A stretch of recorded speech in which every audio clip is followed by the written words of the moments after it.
ফাইনালের আগে এ যেন আরেকটা ফাইনাল। ক্রিকেট ম্যাচ নাকি বলিউড মুভি, আপনি কি দেখছেন হয়তো আপনি নিজেও আন্দাজ করতে পারছেন না। 254 রানের বিশাল টার্গেট দিয়েও ভারত এ ম্যাচে শান্ত থাকতে পারেনি। ভারত এ ম্যাচে চিন্তামুক্ত থাকতে পারেনি। ভারতের নাক ও চোখের পানি এক করে দিয়ে ইংল্যান্ড যেভাবে শুরু করেছিল সেভাবে শেষটা করতে পারেনি। দুঃখজনক ব্যাপার, ইংল্যান্ডের জন্য তীরে এসে তরি ডুবে গেছে তাদের। যেখানে one man army Jacob Bethell এই একটা ব্যাটসম্যান ভারতের নাবিশ্বাস তুলে ফেলেছিলেন। শেষ পর্যন্ত খেলেছেন 48 বলে 105 রানের দারুণ এক ইনিংস।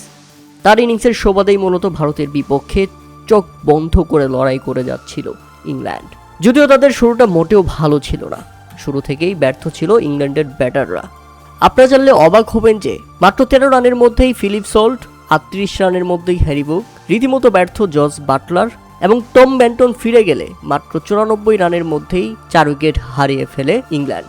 সেখান থেকে উইল জেক্সকে সঙ্গে নিয়ে জ্যাকব ব্যাথেল এক পাশ থেকে খেলে যাচ্ছিলেন দুর্দান্তভাবে। উইল জেকের সঙ্গে জুটি করেন 39 বলে 77 রানের অবিশ্বাস্য এক জুটি। আর সেই জুটিতে ভর করেই জয়ের স্বপ্ন দেখছিল ইংল্যান্ড। শেষ 24 বলে প্রয়োজন ছিল 61 রান। খেলা বের হয়ে গেছে, ম্যাচ বের হয়ে গেছে, কেননা এরপর শেষ 18 বলে প্রয়োজন ছিল 45 রান। তবে জাসপ্রীত বুমরা 18তম ওভার করতে এসে দারুণ বোলিং করেন, তাই তো শেষ 12 বলে প্রয়োজন ছিল 39 রান। কিন্তু এরপরেই ম্যাচ নিজেদের করে নেয় ভারত।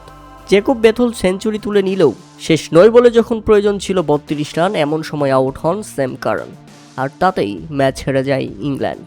হার্দিক পান্ডিয়া ওই ওভারে খরচ করেন মাত্র 9 রান, তাদের শেষ ওভারে প্রয়োজন ছিল 30 রান। আর প্রথম বলেই রান আউটের শিকার হন জ্যাকব ব্যাথেল এবং ম্যাচ থেকে ছিটকে পড়ে যায় ইংল্যান্ড। কিন্তু শেষ পর্যন্ত চেষ্টা করেছেন জফরা আর্চার। মনে হচ্ছিল জফরা আর্চারকে আরেকটু আগে নামালে মনে হয় এই ম্যাচটা বের করে নিয়ে যেতে পারত ইংল্যান্ড। কিন্তু দুঃখজনক ব্যাপার হলো তাদের শেষ পর্যন্ত 7 রানের এমন হৃদয় বিদারক হার। এই হার হয়তো বা মেনে নিতে পারবে না ইংল্যান্ড, তবে টপ অর্ডারে ভালো করলে শেষ দিকে দারুণভাবে ম্যাচটা বের হয়ে যেত।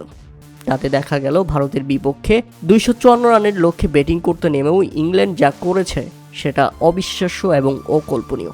এমন লড়াই এবং এমন ফাইট ফাইনালের আগে, এটাই যেন বড় ফাইনাল হয়ে দাঁড়িয়েছে সেমিফাইনাল ম্যাচটি। তাতে 7 রানের জয় নিয়ে নিউজিল্যান্ডের বিপক্ষে ফাইনালে মুখোমুখি হতে যাচ্ছে ভারত। আর বাড়ির টিকিট ইতিমধ্যে হাতে পেয়ে গেছে ইংল্যান্ড। মহেন্দ্র সিং ধোনি থেকে শুরু করে রোহিত শর্মা, নীতা আম্বানি থেকে শুরু করে সবিজ অঙ্গনের তারকারা। ইংল্যান্ডের বিপক্ষে সেমিফাইনাল ম্যাচে কে উপস্থিত ছিল না ভারতের এই ম্যাচে? আইসিসি চেয়ারম্যান জয় শাহ থেকে শুরু করে পুরা ভারত যেন এক হয়ে গেছে এই একটা স্টেডিয়ামে। অবশ্য ব্যাটিংয়ে তাদেরকে খুশিতে মাতিয়ে রেখেছে ভারতীয় ব্যাটসম্যানরা। নির্ধারিত 20 ওভারে 7 উইকেট হারিয়ে 253 রানের পাহাড় সমলক্ষ্য ইংল্যান্ড বোলারদের রীতিমতো তোলাধনা করে ফেলেছে ইন্ডিয়ান ব্যাটাররা। যেখানে দলের হয়ে সর্বোচ্চ 42 বলে 89 রানের ইনিংস খেলেন সঞ্জু স্যামসন।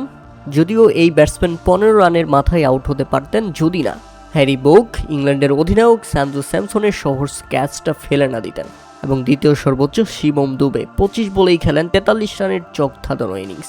শেষ দিকে হার্দিক পান্ডিয়া, তিলক ভার্মা সবাই কম বেশি রান করেছেন, তাই তো 253 রানের পাহাড় সম লক্ষ্য দাঁড় করায় ভারত।